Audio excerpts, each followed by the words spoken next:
তালায় মোটরসাইকেলের ধাক্কায় প্রাণ গেল এক নারীর। জহর হাসান সাগরের তথ্যচিত্রে বিস্তারিত দেখুন।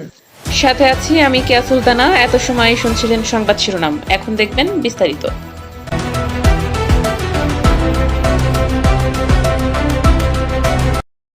খুলনা পাইকগাছা সড়কে মোটরসাইকেলের ধাক্কায় পারুল দাস ৭০ নামে এক নারী নিহত হয়েছেন। মঙ্গলবার ২৫শে আগস্ট দুপুর আনুমানিক ১২টার দিকে তালা উপজেলার জাতপুর স্বতন্ত্র ইবতেদায়ী মাদ্রাসার গেটের সামনে দুর্ঘটনা ঘটে। নিহত পারুল দাস খুলনা জেলার ডুমুরিয়া উপজেলার আরশনগর গ্রামের হরি দাসের স্ত্রী। স্থানীয় সূত্রে জানা যায়, পারুল দাস জাতপুর স্বতন্ত্র ইবতেদায়ী মাদ্রাসার সামনে দিয়ে রাস্তা পার হচ্ছিলেন। এ সময় ১৮ মাইল এলাকা থেকে তালার উদ্দেশ্যে আসা একটি দ্রুতগতির মোটরসাইকেল তাকে সজোরে ধাক্কা দেয়। এতে তিনি গুরুতর আহত হয়ে সড়কে পড়ে যান। দুর্ঘটনার পর মোটরসাইকেল চালক ঘটনাস্থল থেকে মোটরসাইকেল নিয়ে পালিয়ে যায়। পরে স্থানীয় লোকজন তাকে গুরুতর আহত অবস্থায় পড়ে থাকতে দেখে দ্রুত উদ্ধার করে তালা উপজেলা স্বাস্থ্য কমপ্লেক্সে নিয়ে যায়। সেখানে কর্তব্যরত চিকিৎসক তাকে মৃত ঘোষণা করেন। এ বিষয়ে তালা থানা ভারপ্রাপ্ত কর্মকর্তা ওসি আবু বকর সিদ্দিক দুর্ঘটনায় মৃত্যুর বিষয়টি নিশ্চিত করেছেন। পরবর্তীতে ঘটনাস্থল পরিদর্শন করেছেন পিবিআইর একটি টিম।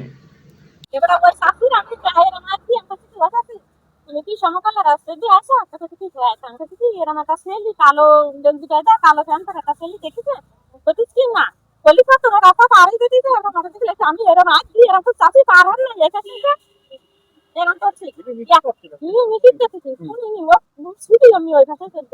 আর আমি একা একা কে খাচ্ছি আর কোনো লোকজন ছেলেটা দাঁড়াইছিল মোটরসাইকেলে না তারাও দুইজন ছেলে ছিল তারা তাদের মোটরসাইকেলে মারা গেছিল আমি অনেক মরে গেল কিনা জানি আমি কাঁচি কাঁচি বাড়ি দৌড় মারি না ছেলে দুটো কি তারা বলেছে ছিল না তারা আবার চালায় চলে গেছে উঠি এলাকার ছেলে দিলি না দিয়ে এদিকে তো তালা দিকে তারা কিন্তু বয়স কি হতো ভিতরে ওই মহিলাই ছিল একদম সামনে, আমি ছিলাম দোকানের ভিতরে, আমার কিন্তু আমদালা করে আমি পরে যখন শব্দ শুনে চলে গেলাম, শব্দ শুনে যখন চলে গেলাম তখন তো দুজনে পাঠাই ওকে পাঠালাম ওই ডাক্তারের কাছে।